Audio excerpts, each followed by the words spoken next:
Des fois, on le réalise, des fois, on ne le réalise pas. Mais non seulement la prière, elle est importante pour l'Église, mais la prière, elle est importante pour notre propre vie. C'est-à-dire que dans nos maisons, nous avons besoin de prière. Nous avons besoin de prière dans notre communion personnelle. Parce que si nous n'avons pas de prière dans notre communion personnelle, notre foi ne va être basée que sur ce qui est de l'Église. Mais on sait très bien que de la même manière qu'une plante ne peut être arrosée qu'une seule fois par semaine, ce n'est pas possible. À part certaines plantes, peut-être, qui n'ont pas besoin d'eau. Mais nous avons besoin de l'eau, mais surtout de l'eau du ciel. Mais pour que l'eau du ciel, elle descende, il faut que nous puissions nous tenir dans la prière. Pour cela que nous avons besoin de prière. Nous avons besoin de prière aussi dans les couples, dans les familles. Ce qui est dommage, c'est que des fois, des couples ne prient pas ensemble. Et ça, c'est bien dommage. Parce que, en fait, le fait de prier ensemble, ça va non seulement ressouder davantage le couple, mais ça va l'aider aussi à penser aux autres. Parce que, et ça va nous donner un élan dans les couples. Un élan non seulement à penser aux autres, mais à penser à l'Église et à toutes ces choses-là. Et je crois que dans un couple, alors je sais qu'il y en a qui m'ont dit d'autres fois, mais j'arrive pas à prier avec ma femme, j'arrive pas à prier avec mon mari. C'est vrai. Mais si on n'arrive pas déjà à prier avec son mari ou sa femme, ne nous étonnons pas que nous n'arrivons pas à prier à l'église. On est plus que deux. Alors que quand on est un couple, on est deux. Et le Seigneur a dit, et je pense que c'est aussi pour ça qu'il a dit, là où deux ou trois sont assemblés en mon nom, ça commence à deux. À deux, c'est quoi? C'est un couple. Et je crois que nous devons réaliser que non seulement c'est important, mais que la prière, c'est un combat. C'est un combat. C'est pour cela que nous avons tant de mal à prier. C'est pour cela que chaque fois que nous commençons à prier, il y a quelque chose qui vient se mêler de nos affaires. Ou bien nous avons une pensée qui nous dit, tiens, tu n'as pas fait ça, tu n'as pas fait l'autre, il faut que tu fasses ça, il faut que tu fasses l'autre. Ou bien qu'il y a le téléphone qui sonne, ou à la porte on frappe, ou bien notre voisin, il a besoin de nous, alors qu'avant, il n'a pas pensé à nous, mais là, il a besoin de nous. Ou bien il y a de la famille qui, justement, il avait besoin de prendre de nos nouvelles, alors que jamais il prend de nos nouvelles. Mais là, il prend de nos nouvelles. Donc, on perd du temps. C'est pas perdre du temps, mais je veux dire, on passe plus de temps à faire autre chose que de la prière. Et je crois que ce soir, mon désir, c'est avant tout de nous faire comprendre, parce que c'est un combat. C'est normal de l'avoir, de la difficulté à prier. C'est normal d'avoir de la difficulté à prier avec l'autre, avec les uns ou les autres. C'est normal d'avoir de la difficulté à prier dans l'église. Parce que des fois, je suis étonné, les réunions de prière, c'est des réunions de prière, et il y en a peu qui s'expriment. Pourtant, des prières, il y en a. Des prières, il y en a. Si je prenais chacun d'entre vous en particulier et je disais pourquoi tu devrais prier, certains, ils n'oseraient pas dire. Mais déjà, pour leur propre vie, ils demanderaient, mais compris pour moi, compris pour ma femme, compris pour mon mari, compris pour mes enfants, pour ma fille, pour mon fils. Donc, il y aurait de quoi faire dans la prière. Et je crois qu'il nous faut, mes frères et sœurs, vraiment nous dire, Seigneur, aide-moi à prier. Aide-moi à avoir une plus grande communion avec toi. Aide-moi à être dans l'Église vraiment une source de bénédiction dans la prière. Je n'ai pas encore commencé mon message, mais j'espère que je vais aller jusqu'au bout. Lorsque je me suis converti, il y avait une dame qui était pas loin de moi. Moi, j'étais vers le fond toujours, parce que j'aimais pas être trop devant. Aujourd'hui, j'aime pas être au fond, j'aime devant. Mais à l'époque, j'aimais être qu'au fond.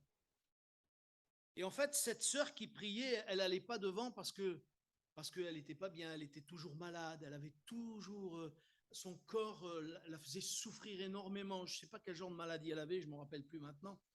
Mais chaque fois qu'elle priait et qu'elle ouvrait la bouche, ça me faisait du bien. Ça me faisait du bien. Je disais, qu'est-ce que j'aimerais prier comme cette sœur. On sentait qu'il y avait quelque chose qui passait. Aujourd'hui, je le sais, parce que c'était une femme qui, dans sa maison, priait souvent.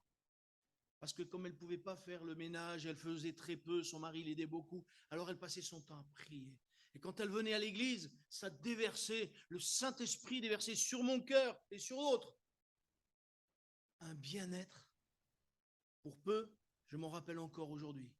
Imaginez, quand le Saint-Esprit agit, ça fait du bien au cœur et ça reste dans notre cœur. Et mon désir, c'est que chacune de vos prières, mes sœurs, mes frères, puisse faire du bien à l'autre. Et non seulement puisse faire du bien à l'autre, mais puisse atteindre le cœur de Dieu qui n'est pas seulement au-dessus du plafond, mais il est en dessous. Parce que Jésus est au milieu de nous. Et parce qu'il est au milieu de nous, quand il va entendre nos prières, il va nous répondre, ou oui, ou non, ou attends, mais il répondra. J'aimerais lire avec vous un texte, s'il vous plaît, qui se trouve dans les Actes des Apôtres, au chapitre 1er, et le verset 12. Actes des Apôtres, chapitre 1er, verset 12. C'est les disciples qui ont vu Jésus pour la dernière fois, et ils ont vu Jésus partir, s'élever, et ils gardaient les yeux au ciel. Ils se disaient, mais on ne sait jamais des fois qu'ils reviennent. Mais non, ils ne revenaient pas. Et c'est pour ça que les anges vont leur dire, mais pourquoi êtes-vous attachés à ce qui est? Non, de la même manière qu'il est parti, il va revenir. Mais Jésus leur avait dit, allez à Jérusalem et restez-y jusqu'à ce que vous soyez baptisés dans le Saint-Esprit. Ils ne savaient pas trop ce que ça voulait dire. Mais Jésus leur a dit, jusqu'à ce que. Et ça, ils le savaient. Au verset 12, il est écrit, alors, ils retournèrent à Jérusalem de la montagne appelée des Oliviers, qui est près de Jérusalem, à la distance d'un chemin de sabbat. Quand ils furent arrivés, ils montèrent dans la chambre haute où ils se tenaient d'ordinaire. C'étaient Pierre, Jean, Jacques, André, Philippe, Thomas, Barthélemy, Matthieu, Jacques, fils d'Alphée, Simon le Zélote et Jude, fils de Jacques. Écoutez bien, tous d'un commun accord persévéraient dans la prière avec les femmes et Marie, mère de Jésus, et avec les frères de Jésus. Amen. Tous ensemble d'un commun accord persévérer dans la prière. Il y a deux mots là qui m'ont tout à l'heure percuté. C'est alors tous ensemble d'un commun accord. Ils persévéraient dans la prière. Et je crois que si nous sommes là ce soir, nous sommes là d'un commun accord. Vous êtes d'accord avec moi? On est d'accord ensemble. On est là pour combattre le bon combat de la foi. On est là pour remporter des victoires. On est là pour que Dieu agisse. On est là pour que Dieu bénisse. On est là pour que Dieu intervienne sur ceux qui sont malades. Nous sommes d'un commun accord. Et je crois qu'il nous faut persévérer et persévérer et persévérer encore. Et il nous faut nous exprimer en réclamant à Dieu sa grâce qu'il veut nous donner. Mais c'est nous qui ne savons pas aller la chercher. C'est nous qui ne savons pas aller dire, Seigneur, s'il te plaît, j'attends ta bénédiction. J'attends ta bénédiction. Dites-moi, pour persévérer, vous savez, est-ce que vous vous rappelez combien de jours ils ont persévéré? Je l'ai déjà dit, mais... Non, pas Daniel, je parle des apôtres là. Des apôtres ici, là. Non. Vas-y, mon frère, dis-le. Dis-le. Qui l'a dit? Cécile. 10 jours. 10 jours. 10 jours où ils ont persévéré, persévéré, persévéré, jusqu'à ce que le Saint-Esprit descende. Ils étaient dans la chambre haute. Et il est dit, ils persévéraient. Est-ce que nous serions capables de persévérer 10 jours d'affilée? Au-delà du travail, au-delà de la fatigue, au-delà de tout, est-ce que nous serions capables de persévérer? Il ne faut pas oublier que quand ils persévèrent là, ils ne savent pas si on ne va pas les arrêter parce qu'ils ont quand même le trouillomètre à 0. Il ne faut pas rêver quand même. Hein. Leur vie, ils disent on a connu Jésus, ils savent qui on est. Nous, il n'y a personne qui nous attend à la sortie. Hein. Mais eux, ils n'étaient pas sûrs. Hein. Et il fallait qu'ils se nourrissent, tout ce monde-là. Ils étaient quand même 120 dans la chambre haute. Mais ils persévéraient. Et je crois que ce qu'il nous faut comprendre tout de suite, c'est qu'il est important pour nous que quelles que soient les circonstances, qu'elles soient bonnes ou mauvaises, nous devons tout faire pour persévérer dans la prière. Et dans la mesure du possible, nous retrouver ensemble pour prier. Parce que vous savez, la Bible dit que deux vaut mieux qu'un. Vous êtes d'accord avec ça? On est combien ce soir? 2, 4, 6, 8, 10, 12, 13, 14, 15. Alors, 15 vaut mieux que 1. Ben oui. Mais ce qu'il nous faut, c'est persévérer. C'est ensemble. Nous sommes là ensemble pour justement être une unité, pour être en accord. Parce que chacun d'entre nous a besoin de quelque chose. Et surtout ce qu'on a besoin, c'est de la visitation de Dieu. Parce que quand on a la visitation de Dieu, vous savez, la tempête, elle peut venir. La tempête, elle peut venir, on dit, la tempête. Jésus, il fait, la tempête, elle s'en va. Alors. Mais nous, il faut qu'on le croie et il faut qu'on vive la présence de Dieu. Et moi, j'aimerais vous dire que pour vivre la présence de Dieu, il y a un prix à payer. J'aimerais lire avec vous maintenant, s'il vous plaît, dans le livre des Actes, dans le livre de Matthieu, pardon. Matthieu au chapitre 4.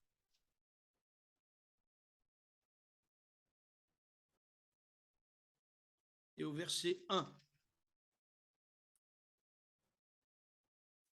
Parfois, un jour, une chrétienne m'a dit, j'arrête de prier. Je dis, ah bon, et pourquoi? Elle me dit, parce que chaque fois que je prie, j'ai des problèmes. Mais c'est étonnant, ça. C'est étonnant, non, qu'on ait des problèmes quand on prie. Ah, merci, mon frère. Il y en a un qui est réveillé ou quoi? Vous dormez déjà? C'est normal quand on prie qu'on ait des problèmes, parce qu'il y en a un qui ne veut pas qu'il prie, qu'on l'on prie. Donc, il va nous arrêter d'une manière ou d'une autre. C'est normal qu'on ait des problèmes quand on fasse de l'évangélisation. Les disciples étaient constamment bousculés quand ils faisaient de l'évangélisation, même arrêtés, mis en prison, certains tués même. C'est normal quand on bouge un petit peu ce monde et la mentalité de ce monde. C'est normal parce que le diable se sent trembler sur son trône. Il sent que ça tremble. Et comme il sent que ça tremble, il dit, il faut les arrêter tout de suite. On va les faire pécher. On va leur donner, comme disait un frère un jour, quand il sent que les gens ils commencent à prier, qu'ils commencent à se réveiller, et le diable dit, vite, donnez-leur des bouquins porno, donnez-leur de l'internet porno, donnez-leur des trucs tordus pour qu'ils arrêtent de prier. Donnez-leur des portables, vous savez, avec des jeux tout au long du jour, qu'ils sont captés toute la journée avec des jeux, comment ça s'appelle? Candy Crush, non. Candy Crush. Tu connais beaucoup de choses, ma soeur, toi. Hein, je vois la télé, tu connais beaucoup de choses. Hein. Moi, j'arrive jamais à savoir si c'est Andy, Candy ou autre chose. Et c'est bien. Il faut se renseigner. Moi, j'arrive jamais à connaître les bons termes. Mais c'est bien, ma soeur. Mais ils ont Candy Crush toute la journée dans le bus et tout. Et pendant qu'on est accroché à ça, on ne pense pas aux âmes qui se perdent, on ne pense pas au Seigneur. On ne pense pas à toutes ces choses-là, on perd du temps avec plein de choses. Au chapitre 4, verset 1, il est écrit, « Alors, Jésus fut emmené par l'Esprit dans le désert pour être tenté par le diable. Après avoir jeûné 40 jours et 40 nuits, il eut faim. Amen. » Et je m'arrêterai là parce que la suite, vous la connaissez aussi. C'est étonnant que le Saint-Esprit le conduise dans le désert. Pourquoi le Saint-Esprit a conduit Jésus dans le désert? On se dit, mais Seigneur, quand même, pourquoi le Saint-Esprit, des fois, nous conduit à nous-mêmes dans le désert?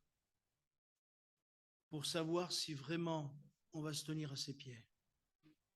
Ça, c'est la première des choses. Et la deuxième, pour nous apprendre à combattre. Parce que si Jésus n'aurait pas jeûné et prié pendant 40 jours, s'il n'aurait pas été vraiment prêt, parce que, vous savez, le Saint-Esprit l'a conduit dans le désert. Mais qui l'a accompagné? Le Saint-Esprit. Eh oui. Et Jésus avait, vous allez dire, mais c'est étonnant ça, c'est Jésus quand même, il n'avait pas besoin du Saint-Esprit, mais s'il avait besoin du Saint-Esprit, parce que la Bible nous montre que Jésus était parfaitement fils de Dieu, mais il était aussi parfaitement homme. Et en tant que parfaitement homme, il avait besoin de l'assistance du Saint-Esprit. Et parce qu'il avait besoin de l'assistance du Saint-Esprit dans le désert, alors que alors que le Saint-Esprit l'a conduit dans le désert, le Saint-Esprit accompagnait Jésus. Et pendant ces moments de prière, Jésus, parce qu'il a prié pendant 40 jours et 40 nuits. Alors, je vous invite à ne pas faire un jeûne de 40 jours et 40 nuits. D'accord? Ça pourrait être mortel. Ça pourrait être mortel. On ne joue pas à ça. Hein. On ne joue pas à ça. Il faut vraiment que ce soit Dieu qui le conduise. Hein. Pas n'importe comment. Hein. Je ferme la parenthèse.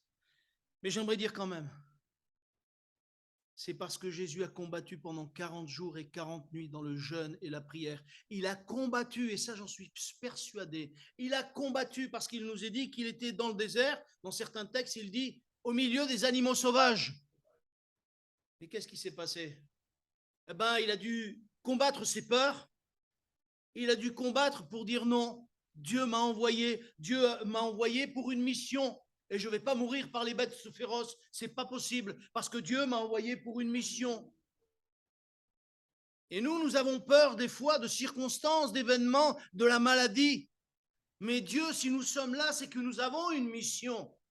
Et si nous avons une mission, alors n'ayons pas peur parce que Dieu est avec nous. Le Saint-Esprit est avec nous. Et si le Saint-Esprit est avec nous, qui peut être contre nous? Qui? Même si le Seigneur permet qu'on parte, eh bien, c'est que ce sera sa volonté. Et vaut mieux sa volonté que la nôtre. Attention de ne pas faire n'importe quoi, comme je le disais tout à l'heure. Un jeûne de 40 jours et 40 nuits, ce n'est pas pour nous. À moins que Dieu nous le donne, mais ça, c'est Dieu qui peut le donner. Ne disons pas que Dieu nous a donné ce que Dieu ne nous a pas donné, d'accord? Attention à ça. Hein? Parce que j'ai entendu parler d'un jour, un homme, il a voulu faire ça, mais derrière, il est mort. Alors, attention. Hein? Et comme je le disais, Jésus n'aurait pas pu combattre le diable. Parce que le diable est venu directement le voir. Parce que le diable savait que Jésus, il devait accomplir une mission. Et il a voulu déstabiliser Jésus. Il a voulu tenter Jésus. Il a voulu l'emmener dans des chemins que lui, Jésus, ne voulait pas marcher. Mes frères et sœurs, des fois, il y a des frères et sœurs qui tombent dans le péché, qui tombent dans des tas de choses. Pourquoi? Parce qu'ils n'ont pas la force de combattre. Combattre la tentation. Pour combattre la tentation, il nous faut une vie de prière. Pour combattre contre les pièges du diable, il nous faut une vie de prière. Parce que des pièges, il y en a. Nous sommes si faibles. Nous sommes si faibles. Et nous avons besoin que le Saint-Esprit vienne arroser nos cœurs tous les jours pour que nous puissions justement être changés, transformés et que le diable ne vienne pas de se servir de notre nature. Vous savez, des fois, il nous met une peau de banane et nous, on voit la peau de banane et on y marche dedans. Parce que pourquoi on passerait à côté? Comment on peut faire simple si on peut faire compliqué? Et nous, c'est ce qu'on fait. On ne marche pas à côté de la peau de banane, on y marche dedans. Et après, on se dit, mais Seigneur, qu'est-ce qui m'arrive? Parce que nous ne sommes pas prêts. Pourquoi nous ne sommes pas prêts? Parce que nous n'avons pas fait comme Jésus, nous n'avons pas pris du temps dans la prière. Je crois, mes frères et sœurs, qu'il nous faut prendre du temps dans la prière, personnellement, pour que justement nous puissions éviter les peaux de banane et que nous puissions vraiment être dans l'Église, même dans l'Église, la lumière de l'Église, la lumière du monde. Imaginez que chacun d'entre nous, nous sommes, je ne sais pas moi, 60 dans l'Église, à peu près, ça doit être ça.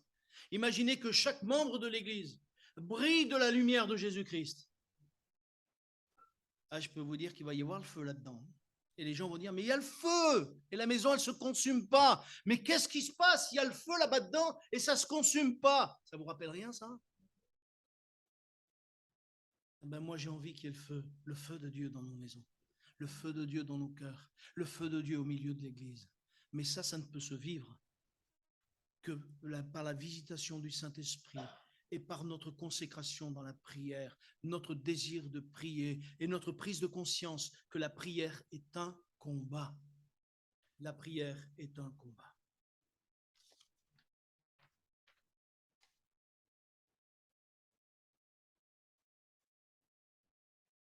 Dans le livre de Samuel, on ne va pas tout lire parce que ce serait trop long. Après, sinon, je vais prendre du temps sur la prière et je ne voudrais pas. Dans le livre de Samuel, 1 Samuel au chapitre 12 et verset 23. Oui. Tant pis, on va le lire. Allez, on va le lire. 1 Samuel chapitre 12 verset 23. Ah oui, mais c'est facile pour vous. Ah, j'oublie chaque fois que...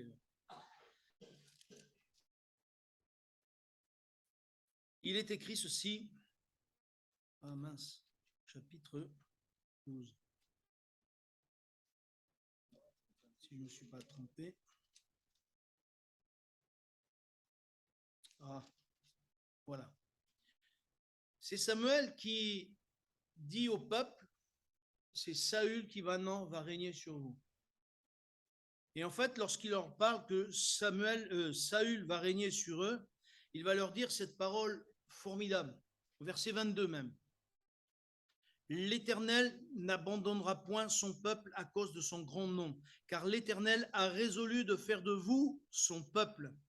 Et il va dire cette phrase, loin de moi aussi de pécher contre l'Éternel, de cesser de prier pour vous. Je vous enseignerai le bon et le droit chemin.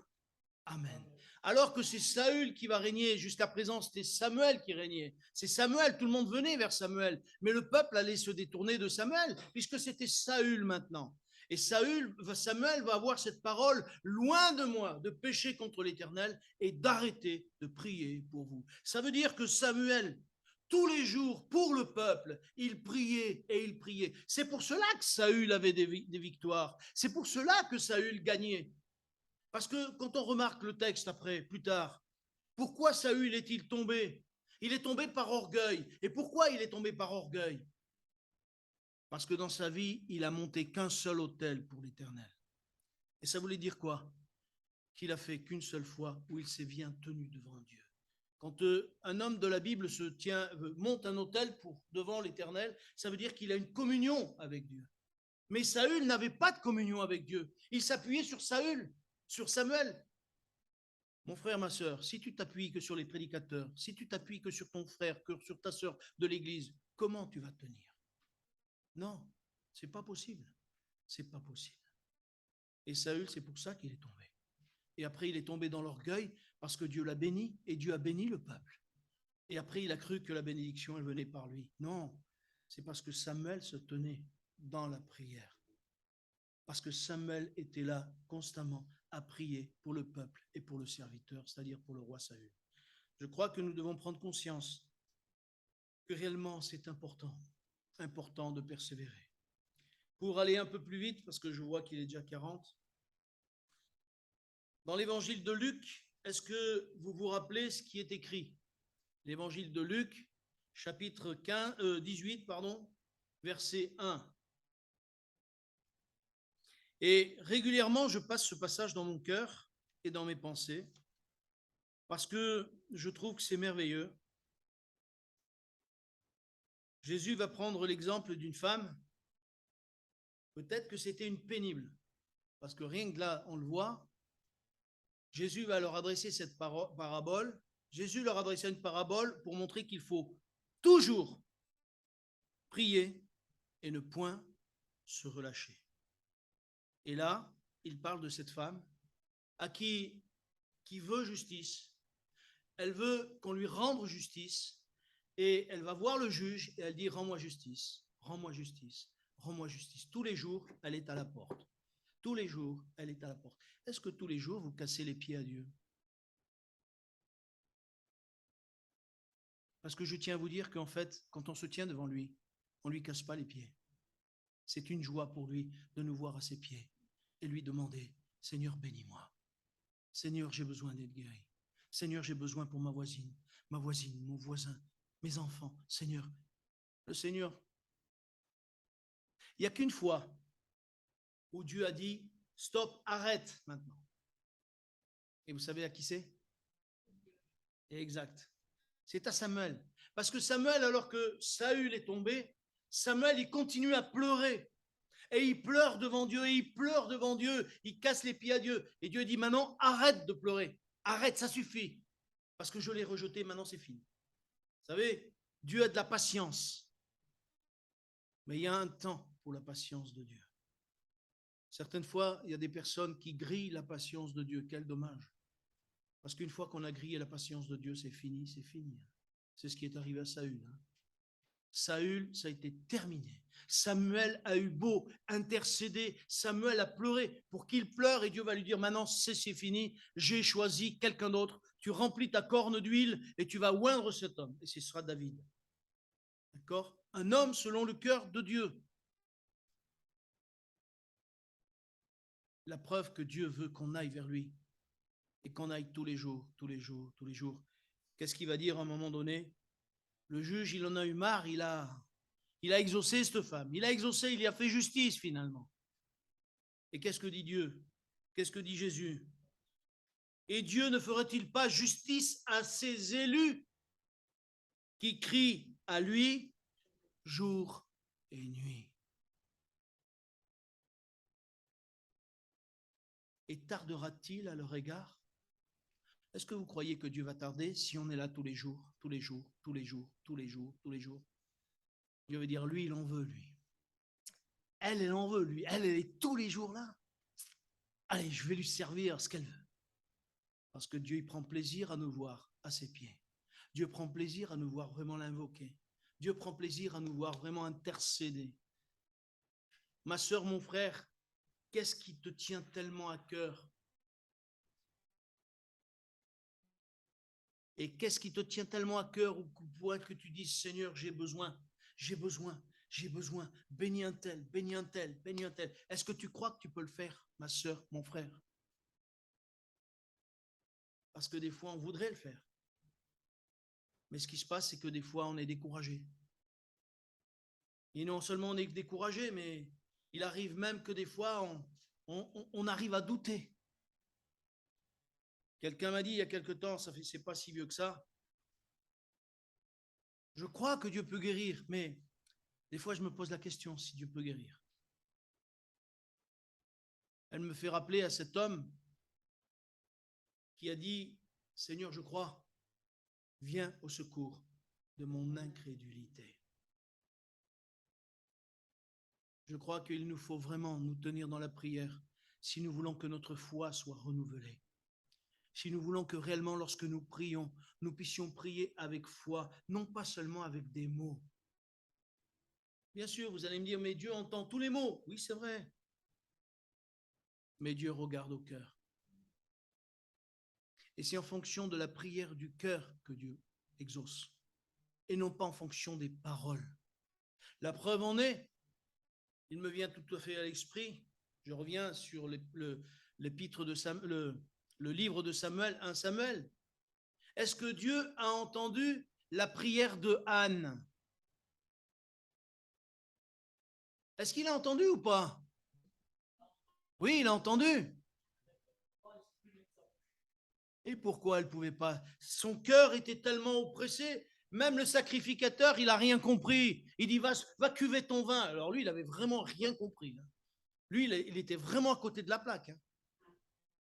Mais Dieu a vu le cœur de Anne et la souffrance du cœur de Anne qui était là. Et elle n'arrivait même pas à exprimer peut-être une prière intelligible. Mais sa prière, Dieu l'a entendue et Dieu l'a vue. Moi, je suis toujours émerveillé de ce verset des psaumes qui dit que Dieu entend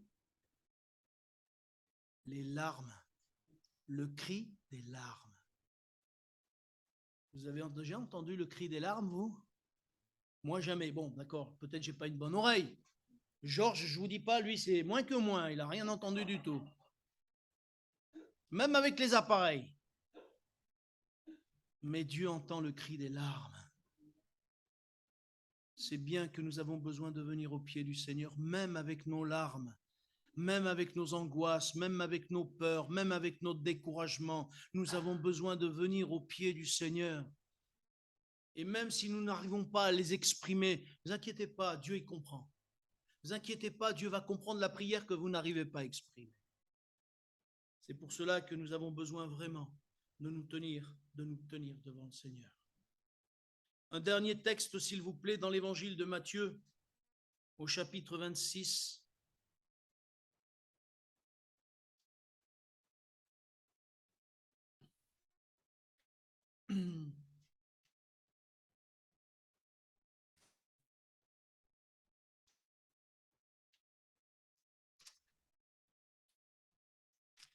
Et au verset 40, vous devez vous douter où c'est, ce passage. Matthieu 26, le jardin de Gethsémane. Au verset 40, il y a plusieurs choses, mais entre autres, le jardin de Gethsémane. Jésus va dans ce jardin pour prier avec ses disciples. Et en fait, lorsqu'il prie, il commence à prier.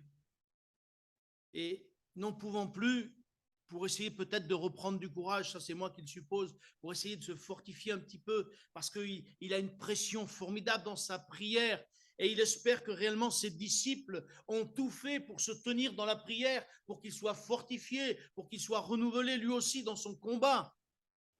Il revient vers eux, et il vint vers les disciples qu'il trouva endormis, et il dit à Pierre, vous n'avez donc pu veiller 1 heure avec moi? Veillez et priez, afin que vous ne tombiez pas dans la tentation. L'esprit est bien disposé, mais la chair est faible. Combien c'est une parole qui est forte. Alors que Jésus est en train de combattre, eux, ils n'arrivent pas à tenir 1 heure avec lui. Ils n'arrivent pas à combattre avec lui. Mes sœurs, mes frères, il y a dans l'Église des gens qui n'arrivent pas à combattre, qui n'arrivent plus à combattre. Ce soir, nous sommes là pour combattre pour eux. Et si nous sommes conscients de l'importance de la prière, je vous invite à vraiment prendre conscience que même dans nos maisons, il nous faut prier pour eux. Même si vous faites une liste de prières, peu importe. Il y en a qui disent, oh, mais la liste de la prière, c'est pas inspiré. Oui, mais ça fait rien. Commencez avec la liste de prières et vous inquiétez pas, le Saint-Esprit va faire le reste. On peut lui faire confiance. Les disciples n'ont pas pu prier 1 heure. Ça nous montre quoi, ça? Ça nous montre que la prière, il faut un effort. L'esprit est bien disposé, mais bien souvent, nous nous écoutons nous-mêmes. Nous écoutons notre chair. Nous écoutons ce que nous sommes. Ah, demain matin, je prierai. Demain matin. Et le matin, bon, je prierai après, à 10 heures. Et à 10 heures, ben, il y a quelqu'un qui frappe à la porte, c'est fini. Bon, cet après-midi, après le repas, je prierai tout à l'heure. Et puis on se couche et on n'a pas prié de la journée. Parce qu'on n'a pas prié en disant non, je prends ce temps pour mon Seigneur. Alors je sais, vous allez me dire, oui, mais on travaille. Oui, moi aussi, je travaille. Et je sais, c'est pour ça que je sais que c'est dur. Parce que pour moi aussi, que c'est dur de me tenir devant Dieu. C'est dur et je dis souvent, Seigneur, aide-moi. Aide-moi au-delà de la fatigue. Des fois, je suis devant mon ordinateur et je m'endors. Réveille-toi, je bouge, je vais boire de l'eau, je reviens et je recommence à travailler. Pourquoi? Parce que notre corps, il a ses limites aussi. Mais Dieu est celui qui peut nous faire grâce. S'il voit que dans notre désir profond de se tenir devant Dieu, dans notre désir profond de se tenir là, dans la prière, dans le combat spirituel. Ma sœur, mon frère, ce soir, je voudrais simplement te dire, même si on a l'impression que Dieu n'agit pas, même si on a l'impression que Dieu ne guérit pas, comme on le voudrait, il y a des fois même, je vais vous dire, un jour ma mère m'a dit, je ne comprends pas, quand je me suis converti, le Seigneur m'a béni, m'a béni, m'a béni. Maintenant que je suis à lui, on dirait qu'il me bénit moins. Je dis non. Elle me dit, on dirait qu'il guérit plus les gens qui arrivent que les gens qui sont tous les jours avec lui. Je dis non. C'est parce qu'une fois que Dieu nous a guéris, il veut qu'on devienne adultes. Il veut qu'on devienne des gens matures. Et que le moins de courant d'air, on ne dise pas, une grippe, Seigneur, guéris-moi de la grippe. Prends un Doliprane, ça ira mieux. C'est simple. Est-ce que Dieu ne peut pas guérir de la grippe? Mais si. Si. C'est pas ça que je veux dire. Seulement, il y a des choses, des fois toutes simples, qui sont de bon sens. Dieu n'est pas contre le bon sens.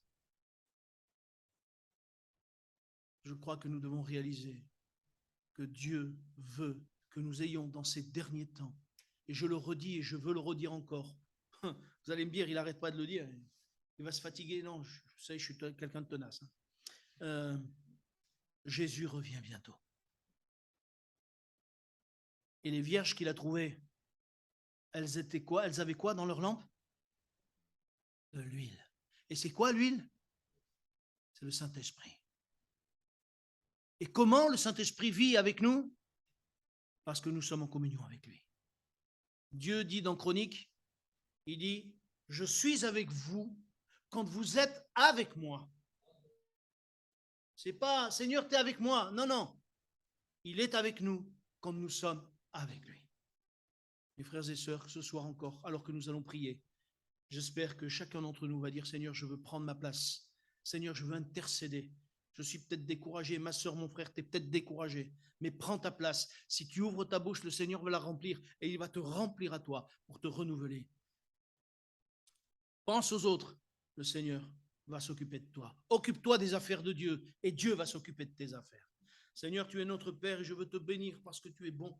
Je veux te bénir parce que c'est toi qui veux que nous soyons des combattants dans la prière, non pas comme les hommes le pensent. Les hommes pensent être des combattants en tuant les autres, mais nous voulons vraiment te prier. C'est ça le combat spirituel, c'est ça le combat de Dieu, le combat que tu nous as confié, Seigneur, à nous, ton Église. Le combat que tu nous as confié, c'est la prière, afin que nous puissions remporter des victoires dans la prière. Et nous remporterons des victoires dans la prière si vraiment, Seigneur, du moins, nous remporterons des victoires à l'extérieur, nous gagnerons des âmes si d'abord nous remportons des victoires dans la prière. Alors Seigneur, aide-nous, s'il te plaît, à nous tenir à tes pieds et à glorifier ton nom. Notre Père, dans le nom de Jésus, béni sois-tu, mon Père. Amen.